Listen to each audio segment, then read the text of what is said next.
we're gonna be talking to Aimee Song. Aimee was probably one of the very, very first people on social media that I started following. We're gonna touch upon things like entrepreneurship and motivation, inspiration, mental health, and style. How are you? I'm so good. So nice to see you. Where do you find inspiration? And I'm asking as a content creator, but also, as a designer and owner of your own fashion line.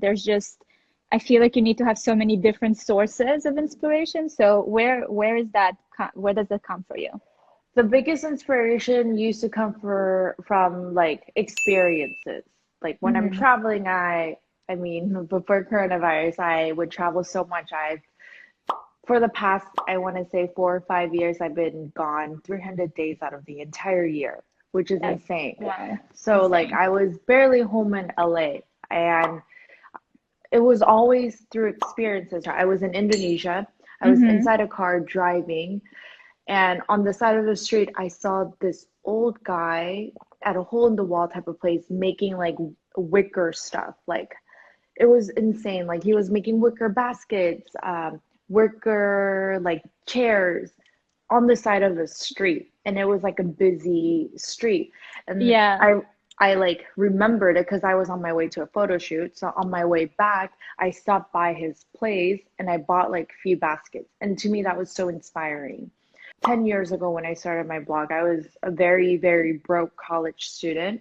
Mm-hmm. So, but I had the internet and I was able to find inspiration from the internet. Like I used to love being on Tumblr, or before Pinterest, I was just like on blogs and Mm-hmm. like blog spots. And I would just find inspiration and always dream like, oh, one day, you know?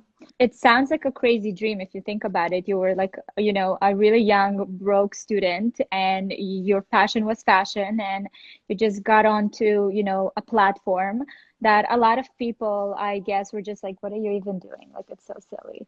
Mhm. And you just branded yourself to a point, where you build your own personal brand, then you're building now Song of Style, fashion line. Like, did you ever think this is going to be like your reality? Did you see it when you started all of this? No, because I started it 10 years ago. So there wasn't even a term called fashion blogger. Like it wasn't really Mm-hmm. identified. There were people doing what now is a fashion blog, taking outfit Mm-hmm. photos, but not, it wasn't discoverable, right? Mm-hmm. Instagram makes it easy for me to discover you, even if I don't have any direct contact with Mm-hmm. you.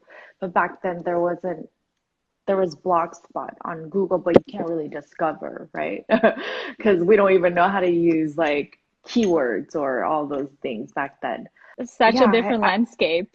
yeah, but several years ago when I moved into this house, I like would write goals, like yearly goals, like Mm-hmm. 1 year from now, the X, Y, and Z, three Mm-hmm. years from now, X, Y, and Z, 5 years from now, X, Y, and Z. Wow.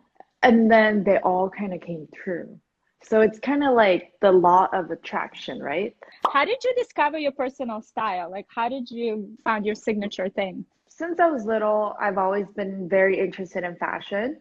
And I Mm-hmm. think when you don't have a lot of money and don't have everything like handed to you and everything doesn't come to you so easily, like just in your face, I think Mm-hmm. it's more challenging. And then that helps you become more creative because I don't have the Mm-hmm. means for it. So I grew up in Los Angeles, and Los Angeles it could be very trend driven. When I was in high school, Abercrombie was so popular. Like all the cool kids wore Abercrombie. Like, and I Mm-hmm. remember I couldn't afford Abercrombie, so I would shop.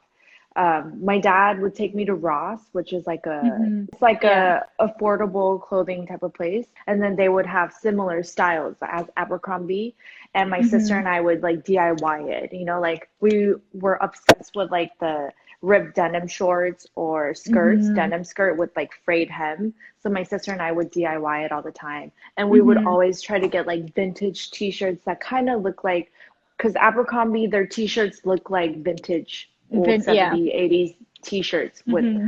like slogans, and we'll find something similar or like an army jacket or a denim jacket from flea markets. And then I think I kind of became like interpreted and made it into my own style. You see, that's part of that, you know, when you can't reach something, like you become creative about it, and that's when you discover all these possibilities and inspiration. And so what is your go-to outfit when you have no idea what to wear? If I need to throw on something really quick together, then I'll just wear like a sweater. This is from Song of Style.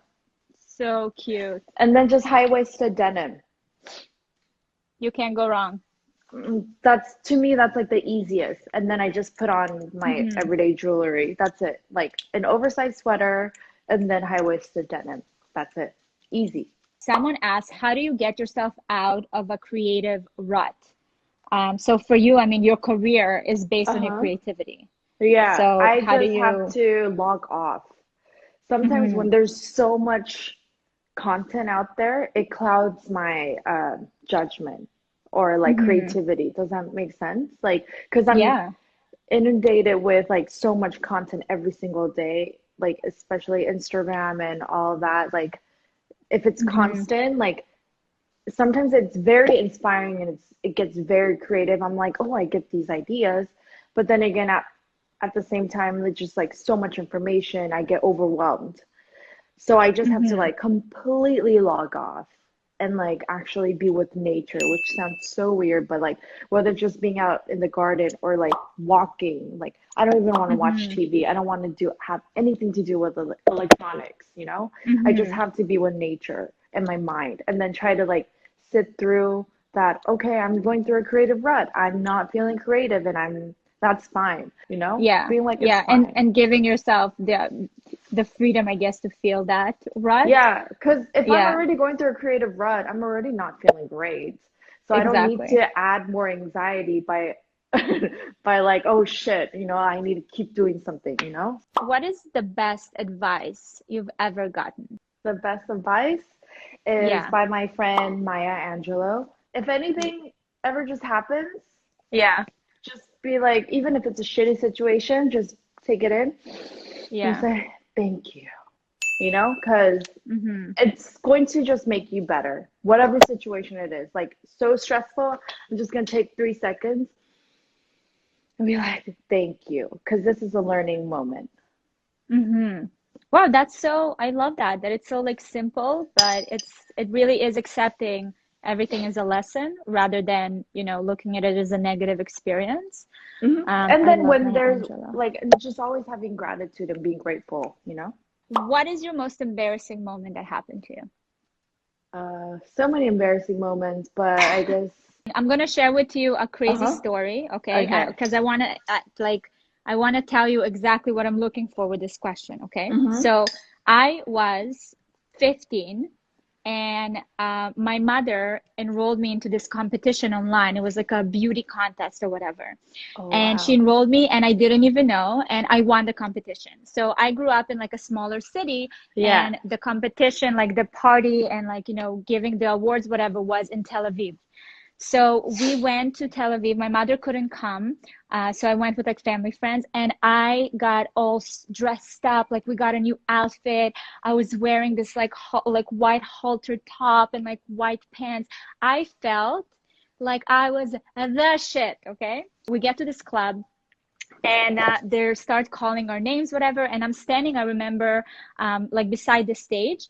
And I noticed that like people are looking at me and a lot of them are older. They're like 19, 25, you know, whatever, who was clubbing there. And a lot of people all of a sudden looking at me and I'm just like, wow, do I look that good tonight? Like for someone who was such an insecure kid, I was just standing there. Yeah. I'm like, wow. And then all of a sudden, this girl comes up to my mom's friend who was with me, and she said, I'm so sorry. I think your daughter just got her period. And like, I'm just letting you know, it's just, you know, whatever you need to do, do it. I became mortified. Okay. So Apparently, you had your um, period? I got my period, and there's just like, my period is like on my white pants. I'm wearing all white. Okay. And the minute she told me that, they're calling my name to the stage to receive the award. We ran into the washroom. I took off my pants. My mom's friend started like scrubbing the pants. and they keep calling my name, and I just put on my pants and they're all soaking wet. I go up on the stage, my pants are like dripping, and I'm just like so self-conscious. It was the most humbling experience ever. I got the prize ended up being some like a package of soap. It was just everything was just beyond comical. And I remember when on the way back home, I was just like, wow, this is probably the worst night of my life. It was a Well, hard one to recover I from. feel like everybody could relate though, right? Because we're all girls. We all go through period states. Damn, Yeah, but you know when you're like I that feel for you though. feeling of like you're just like I am like I feel good. Like I am the shit right now. Yeah, And all of a sudden yeah, life is like, haha. yeah. I guess, yeah. Well, I had a similar experience. So in high school, so we moved, my sister and I had to move a lot. Like our parents moved us a lot because they're divorced Uh-huh. and back and forth and whatnot. So every 2, 3 years we would move. So in high school, I went to like 3 different high schools, which is crazy. And in America, high school is only 4 years. So imagine going to 3 different high schools. So the last high school that I went to, I was already a junior, like 11th grade, when I went to Mm-hmm. high school. And I remember I had to go take my photo for like the high school card. And I was wearing a halter top, a black halter top in LA. And I wore my best outfit because I wanted to. And I came from a more affluent neighborhood. I went to a Mm-hmm. really, before that high school, I went to like this really big high school. It was like the orientation day before like the school started. So Mm-hmm. I wore my halter top, my black halter that my dad got me at Ross, just wearing my bell-bottom jeans, like trying to look really cool. And I knew I had, like, I was like in my head, I was like, oh, I have better style than these kids at school. I'm gonna show Mm-hmm. them like what a cool girl from LA, from Beverly Hills is like. Because I Mm-hmm. moved to Glendale, which is a smaller like suburbs. Mm-hmm. So I was just like all confident, waiting to get my picture taken. And I see all these kids looking at me. I'm like, yep, I'm the new girl that you guys are probably wondering who I am. Yeah, I'm that confident girl. And then when I was getting ready to take my photo, like literally, because I was outside and everybody was looking at me, I'm like, yeah, they're all looking at me because I'm the new girl, but I'm the cool girl. So everybody wants to kind of talk to me, but no. And right when I was getting my ID photo taken, somebody's like, you have something on your shoulder. And then I was like, I do? And I look and it was bird poop. Like a bird pooped on my shoulder, and that's why everybody was looking Wow. at me, and I'm just like thinking like I'm the coolest kid. So that I don't think you that was realize my. for me, birds are like they're death. Like I'm literally Oh, deadly really? afraid of pigeons. I know So pigeons are so gross. so gross. So this story does not sit well with me. Yeah, like it's That's so a gross. And I was yeah, stamped as the uh, new girl the that had poop pigeon girl. poop on my, yeah, literally. Everybody was making fun of me. Oh man, that's brutal. Last summer, Hmm. I went to Puglia and I was on a social media detox where I was not on any social apps and literally enjoying my vacation with my boyfriend. Because ever since I Hmm. became an influencer and a blogger, every moment was spent capturing photos to show online and share with other people. And then Hmm. it kind of became overwhelming where I was not living in the moment. Mm. So when I was in Puglia, I was living in the moment with my boyfriend, like literally having conversations with Jacopo and like zero phone. So that was Hmm. that Oh, was one of my favorite memories. that's a beautiful memory. Yeah, I feel like, a lot of the times, especially as content creator, everything is an opportunity for content. So you get lost with that and you don't really experience life. So I can understand how valuable that is. So that's Hmm. beautiful. Thank you. Yeah. Bye, love.